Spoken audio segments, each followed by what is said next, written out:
Coming up on show 616, the BMW i3 will continue. The Hummer could return, and this time as electric. And your answers to question of the week this week. Well, good morning, good afternoon, or good evening, wherever you're listening around the world. Welcome to EV News Daily for Sunday, the 20th of October.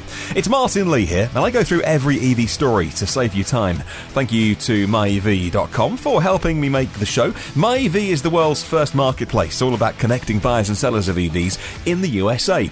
They love electric cars as much as you and I love electric cars. I've been to see headquarters of MyEV, and yes, indeed, the car park, or the parking lot, I should say, as it's an American company, is indeed full of EVs. Welcome to 2 new patrons this weekend. Thank you to my new supporter, that's Bill Beinitz, or Bennett. I hope I got that correctly, Bill. And a new partner is always a very special moment for the podcast. Welcome to new partner, EMOBILITY Norway. Well, since 2013, the man behind EMOBILITY Norway is Jan, and he's since then held over 200 courses and lectures on e-mobility and the charging infrastructure, and an engaging and easily understandable way, he says their website. He talks about the transition to EV mobility affecting the environment, the economy, and you. In fact, on October 24th is Jan's next course, so I thought I'd mention that as he signed up to be a partner of the show. If you are in Oslo on October 24th, you'll be finding out about car charging, local laws and regulations, characteristics of good chargers, EV charging, condominiums and flats, payment models, fleet charging, and what about heavier vehicles and new charging solutions. Find out more at emobilitynorway.com. That's emobilitynorway.com. Also on Wednesday, so the day before, in a couple of days' time, Jan is actually going to be visiting the first Polestar Space. Now, Polestar Space is open in Oslo. They're like the Apple store of Volvo's spin-off brand Polestar, and so I'll definitely be trying to catch up with Jan as a new partner of the show to say what is Polestar Space all about. This is really interesting news to start the podcast today. The new BMW boss, Oliver Zipse, continues the production of the electric BMW i3. After the sales director, Peter Notter, said back in September that there were no plans to have a successor to the i3, we took that as meaning the i3, when it currently finishes its production run, will be the end of it. However, Zipse now puts a stop to those rumours and stories, according to Electrife. He made it clear to the local medium, which is Frankfurter Allgemeine Sonntagszeitung. Hopefully I got that correct. He says this: the i3 will continue to be produced, no question about it. The car is already an icon today. Which car can claim that after only 6 years? Icons tick according to a different logic. They don't have a classic successor. They always remain true to themselves in essence. He says, today the i3 is more in demand than ever and will make another leap in battery and operating concepts. He says, I think it's great news. The i3 is a car that still looks very, very fresh from the outside. And when you get inside an i3, it's easy to forget that 6 years on from the reveal of the i3, it still looks amazing inside. The technology, the carbon fibre technology is space-age stuff, really. It's the only EV at that price point, certainly, with that level of production technology. And even though some would say that the kind of computers inside the car, you know, BMW have the little twisty wheel thing, is falling behind the very latest generation of touchscreens. There's no reason why BMW couldn't update their infotainment system, but still keep the i3. I think it's great news. The i3 is a stunning looking car and always gets people talking when they see one for the very first time. Well, a car that hasn't been in production for a while, it's not actually a car, it's the Hummer. The Hummer brand has been defunct for 10 years now, but reports about its revival continue to surface. The most recent ones may point a future Hummer buyer towards the electric plug socket rather than a fuel pump. According to Motor1.com, in an exclusive report by Reuters as well, GM is said to have plans to build a new line of premium electric utility vehicles of Hummers at their Detroit plant by the end of 2021. With this new line comes the possibility of reviving the Hummer brand as a pure electric off-roading truck and SUV. According to sources, people familiar with the plan, the new line of premium utes will be called the BT1 electric project. The BT1 is going to be subject to $3 billion of investment in the Detroit plant to make EV trucks and vans, part of a 4-year and $7.7 billion umbrella investment in General Motors' US plants. That is all information that we've been able to glean from a proposed labour deal between GM and the UAW, the United Auto Workers Union. So, that paperwork coming out and revealing, actually, they've got big plans for off-roading EVs. Karma Automotive is a name we talk about rarely on this podcast, but the new Revero GT, range extender, the engine from the BMW i8, and now Karma announced they're going to be accepting a new way to pay. Bitcoin. Their flagship Newport Beach location will accept Bitcoin, says Green Car Reports. In addition to dabbling in cryptocurrency for little transactions, Karma will also explore the blockchain applications outside of Bitcoin. They said an announcement that the move signals Karma's intent to expand its role as a tech incubator and being a car maker. Many large-scale car makers have entered partnerships or established their own tech incubators to study things like green energy, mobility, and other items outside of traditional automotive spheres. It also serves to further differentiate the new Karma brand from its roots in Fisker Automotive. From those ashes, the new company was formed, and the Revero GT is the only carryover product. 2 more models are planned, along with a pure in-house EV platform coming from Karma. And the final story today, Hitachi Automotive Systems have an answer to any car maker that wants to make an ultra-fast charger. An 800-volt, high-voltage, high-output EV inverter. Now that increases EV practicality, they say, and enables long-distance driving. The new inverter product contributes to both comfortable acceleration and faster charging time, says the press release. And Green Car Congress says that as most EVs are based on 400-volt, or at least very close to 400-volt systems for most EVs, in order to increase range, additional batteries are connected in parallel connections on a 400-volt system. However, this results in increasing battery capacity, but also charging time. An 800-volt system enables the battery to be charged with the necessary amount of energy over a short period, allowing for fast charging, high-capacity batteries. Of course, we know the Porsche Taycan is an 800-volt vehicle, and more of those could be hitting the roads. Any of those that are customers of Hitachi, they say that the 800-volt inverter is ready if anybody wants to buy one. Let's get on to question of the week this week. And I was asking you how we should replace the revenue lost when EVs take over and people won't get that revenue, that tax money from petrol and diesel. Tom Raftery says the answer is simple. Stop spending money on subsidising fossil fuels. 2 birds, 1 stone. This would immediately make petrol and diesel more expensive and therefore EVs more attractive. And the wider environmental benefits of effects of making fossil fuels more expensive would cause a massive shift to renewables for electricity generation. And that was a point that I was chatting to my dad over text, actually. That was he had some really good insights on this. But one of his points, which I hadn't quite thought of, is the what's the phrase? Price elasticity. That is price elasticity is a model in economics, isn't it? And it's how much you can charge somebody for something. And my dad's point was actually, if people have got a petrol or diesel car and they need to use it to go places, you can continue to increase the price and the tax on that fuel. And there will be a point where people will stop paying that, but they're not going to get to that point just yet. And so you can carry on hiking the prices. Of course, politically, that's not a vote winner, but it depends. Actually, if there's enough political motivation, it's the kind of thing that could happen and people are just going to pay it. You know, it's one of those things that people will put 50, 60, 80 pounds, maybe more, on a big family wagon, a big SUV. 80 pounds of petrol or diesel on a Sunday night, ready for their new week of doing the school run and heading to work.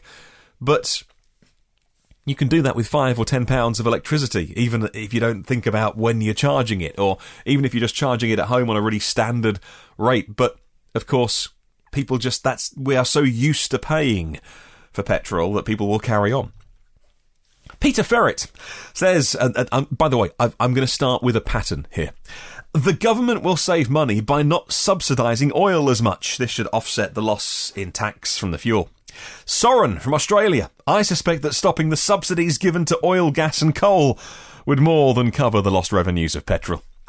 Ophir says the best way to compensate for lost gas taxes is to stop subsidising oil and gas companies. Duncan Amor says, I think the question only makes sense if you ignore what's going on in the industry. The UK government funds the fossil fuel industry to the tune, through subsidies, of 490 billion, yes, with a B. The UK government subsidises fossil fuels, 490 billion. And that was back in 2014. I imagine it's gone up since then. Worldwide, subsidies for fossil fuel is 5.3 trillion US dollars equivalent, and that was a 2015 figure. The nuclear industry, additionally, receives subsidies which dwarf those of many in the oil and gas industry. So, if we stop subsidising industries that are destroying the planet, we wouldn't need to pay vehicle tax and would be receiving huge rebates on our income tax. So we could all afford solar panels if our taxes weren't going to the government, and the government taking with one hand and then giving it to the fossil fuel industries with their other hand. Jerry Levy says, number 1, tax carbon emissions of ICE cars. Number 2, tax electricity used by EV or households generated from fossil fuel. That'll force people to use utility companies that generate electricity from renewable energy. Kirin Kennedy says, currently, EVs are exempt from road user charging, and this is currently our only form of EV incentive in New Zealand.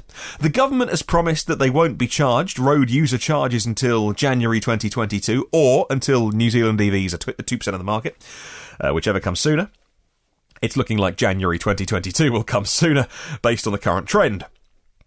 When they do start to charge EVs, road user charges, and by the way, in New Zealand, diesel, because there are so many non-road going diesels in New Zealand, because there's so many farm vehicles and off-roaders and 4x4s, it's about a fifth, I think, of the diesel vehicles. Then, what they do with diesel road-going vehicles is you have to have a little badge in your windscreen, and that says that you've bought your permit to drive, whereas with petrol, they put the tax on the actual fuel. They kind of split it, and that's interesting. Kirin says, when they do start to charge EVs, collect the revenue the same way as we do for diesel in New Zealand, road user charges brought in advance. You must buy them in advance and display them in your dashboard, and you put on the number on your odometer when you buy it up to. So you can have a random check by the police, or maybe your annual check, and if you have gone over your mileage, then you are in breach of that. Higher administrative costs than just taxing petrol, but it wouldn't necessarily have to if systems were automated and using technology to do it online. Doug Vowell says, here are in Ontario, Canada. When vehicle registrations are renewed, the mileage is reported on the form, so an equitable roads taxation formula could be your yearly mileage multiplied by the vehicle weight, multiplied by the vehicle type, multiplied by some sort of factor equals the road tax. Ed Cortine says the answer is simple and fair, pay per mile driven. Where driven, and most importantly, what time of day. So city centres at peak times, well, that's going to be expensive. Quiet country roads on a Sunday, that's going to be cheap. I like that because it fits in with how you pay for electricity. Many people who are on a different tariff through the night or through the day, or many people are moving towards tariffs with smart meters where you pay less overnight and you pay more when the grid is dirty. How can it be achieved, says Ed? Well, his 24 kilowatt hour Leaf, which is 10 years old now, the design is 10 years old. Even on that app, you can see how far you travelled, how much power was used, how long the journey was. And with modern telematics, he says surely we can be sharing that data to pay. Daffyd Chung says the electricity supplied at public chargers could be taxed. The more you drive and less efficient the vehicle as well, the more you contribute per mile driven. there's a handshake between the charger and the vehicle. At that point, a count could be made of how many kilowatt hours have been obtained from public chargers in the year or the month, and home charging could be taxed in a similar manner if fast charging at home. Shaun in Portland, Oregon. Oregon has started a pilot pay-by-the-mile program to replace paying at the pump. I wonder if a tyre tax would work, he says. The bigger the tyre, the heavier the vehicle, the more road damage, the higher the tax. Sasha says, your question is an important one. Many states in the US end up punishing EV owners with special taxes. Considering the climate crisis, we're better off increasing tax on fossil fuels, as we're transitioning to EVs, probably a decade away from a point where we need to do anything else to compensate for petrol and diesel revenue. Adjusting corporate and personal income tax would be appropriate. Richard in Fremantle, Australia, in WA, says, to me it seems straightforward. As vehicle excise duty goes down, simply keep increasing it on fossil fuels. This will keep the revenue at its current level and incentivise people to switch to EVs in line with the UK government's declaration of a climate emergency. Once the EV adoption hits the cliff and fossil fuels are so highly taxed they're unaffordable for most people, at that point you can move over to a charging per mile model. Josh Harkham says charge per mile, which also could be changed on location and time. Steve James says tax the revenue on lost on fuel to be replaced by putting fare booths on motorways. If you drive locally around town, no charge. If you do long distances, you've got to go through the tolls. Yeah, very common system in many parts of Europe, by the way. We don't really have them in there's one in the Midlands, in Birmingham. There's a bridge outside London on the south where you pay, and there's going into Wales you pay, but we don't really have too many toll roads in this country. That'd be a big shift. Brilliant. Dog Flap with a PH says, many places in the UK and Australia have an annual registration fee. A charge could be added to that, but I personally prefer a charge based on distance driven. The rate could be a function of not just the distance, but the vehicle weight, to charge for the damage to the roads. Thank you very much to everyone who suggested answers this week. It was a slow burner this week, and I thought I'd made a big mistake because slow start, but by the end of the week I had way more than I could possibly use. Let's set a brand new question of the week with myev.com. And this question comes from one of your fellow listeners. Listener Chris Malak. Chris says, and here's the question. Would you buy a new EV which only has AC charging, like a Zoe, or CHAdeMO charging, like a Nissan, today? Would you buy a new EV which only has AC charging or CHAdeMO charging today? Or do you think any new EV you buy must have CCS? Well, obviously, I'll give you my answer. I just bought a brand new Zoe, and it's got AC charging because the price point suited us. We charge only at home. And when we charge on a long journey, because we don't really use the car on mega long journeys, if we are going 4 or 5 hours, we'll drive for 150 or 180 miles. But when we stop, we properly stop. So we stop for like half an hour, 45 minutes, and put it on it's got 22 kilowatt AC charging. So yeah, I mean, the answer for me is yes. I imagine the answer for anybody who just bought a Nissan Leaf, the answer is yes. But are you worried that many new chargers are springing up without CHAdeMO, without AC? Would you buy one of those cars today? Asks Chris. Let me know your answer. Email me, hello@evnewsdaily.com. Leave a comment on Facebook and YouTube. There are 257 patrons of the podcast. Thank you very much to my two new partners, my new partner and my new supporter I mentioned at the start of the show. Premium partners, Phil Roberts of Electric Future. Premium partner, Brad Crosby and Avid Technology. And thank you very much to the partners, David Allen. David's been with me for ages. Thank you, David. OEM Audio of New Zealand and evpower.co.nz. A bit of Kiwi news today, wasn't there? A bit of feedback. Hopefully those listeners have checked out evpower.co.nz. Paul O'Connor. TryEV.com here in the UK. Gareth Hamer. And now we know from EMOBILITYNorway.com. And all of my exec producers. I do this once a week. I love to read out your name. If your name is on here, I hope you hear it. Alan Robson, Alan Shedd, Alex Banahini, Alexander Frank, Anders Hove, Ashley Hill, Bjard Fuchstak, Barry Peniston, Bob Muir, Brent Kingsford, Brian Thompson, Brian Weatherall, Cesar Trujillo, Charles Hall, Chris Hopkins, Craig Coles, Colin Hennessy, Craig Cooper, Craig Rogers, Damien Davis, Dan Fairs, Darren Bird, Darren Sant at Yorkshire EVs, Dave Jewson, David Barkman, David Finch, David Partington, David Prescott, and Derek Riley at TheEffect.net, Dirk Rutzatz and Don McAllister at ScreencastsOnline.com.